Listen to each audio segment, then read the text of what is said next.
নমস্কার বন্ধুরা, আমি পলাশ বিশ্বাস। আর আমার ইউটিউব চ্যানেল পলাশ বিশ্বাস ভিডিওস যারা এখন ফেসবুক থেকে দেখছেন তারা ফেসবুকে দেখার পাশাপাশি ইউটিউবেও দেখতে পারেন।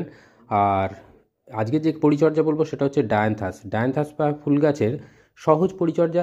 এরা ঘাস জাতীয় উদ্ভিদের মধ্যে পড়ে, এদের পাতাগুলো দেখলেই বুঝতে পারবেন। তো এই পিঞ্চিংয়ের মাধ্যমে কিন্তু চারিধার থেকে সুন্দরভাবে ডাল চলে আসবে। আর ডাল চলে আসলে কুঁড়ি আসে সাথে করে নিয়ে, তো কিছু কুঁড়িও কেটে দিতে হবে প্রাথমিক দিকে। তো তারপরে গাছটিকে প্রাথমিক দিকে কুঁড়ি যখনই কেটে দেবেন, ফুলগুলো যখনই নেবেন না, তখন কিন্তু আরও বেশি সংখ্যক ডাল এবং শাখা প্রশাখাগুলো এরা ছাড়তে শুরু করে।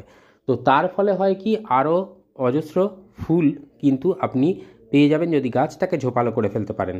আর অবশ্যই কী কী খাবার দিতে হবে, এটা একটা ভীষণ গুরুত্বপূর্ণ ব্যাপার যে কী কী খাবার আমরা এই গাছে প্রদান করব। শীতকালের একটা সুন্দর গাছ এই ডায়ান্থাস। তো শুকনো ফুলগুলোকে সবসময় কেটে ফেলবেন, আর যদি ছোট গাছ থাকে তাহলে কুঁড়িগুলোকে ছেঁটে ফেলবেন, খুব ভালোভাবে কিন্তু গাছটা গ্রো করবে। তো খাবারটা এটা একটাই দিতে হবে, মাসে একবার মিক্সড খাবার দেবেন। 1 মুঠো ভার্মি কম্পোস্ট নেবেন, সাথে 1 টেবিল চামচ করে হাড় গুঁড়ো, শিংকুচি, নিমখোল। এই নিয়ে মোটামুটি 6 থেকে 8 ইঞ্চি টবের জন্য একদম পারফেক্ট খাবার এটা। তো এইটা নিয়ে দিয়ে দেবেন, আর সাথে নিয়ে নেবেন পটাশ। অর্গ্যানিক পটাশ ব্যবহার করতে পারলে ভালো, নাহলে মিউরেট অফ পটাশ যেটাকে বলা যায় সেটাকেও করতে পারেন।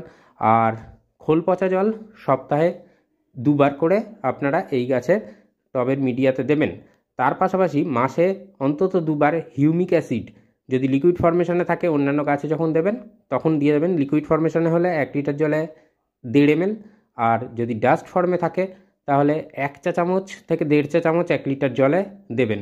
দিয়ে সেখান থেকে 200 ml এর মতন জল নিয়ে টবের মিডিয়ায় দিয়ে দেবেন। এই হচ্ছে হিউমিক অ্যাসিডের পরিমাণের ব্যবহারটা বললাম। আর এভাবেই করুন, দেখবেন ডায়ান্থাস কিন্তু ফুলে ভরিয়ে দেবে আপনার বাগানকে।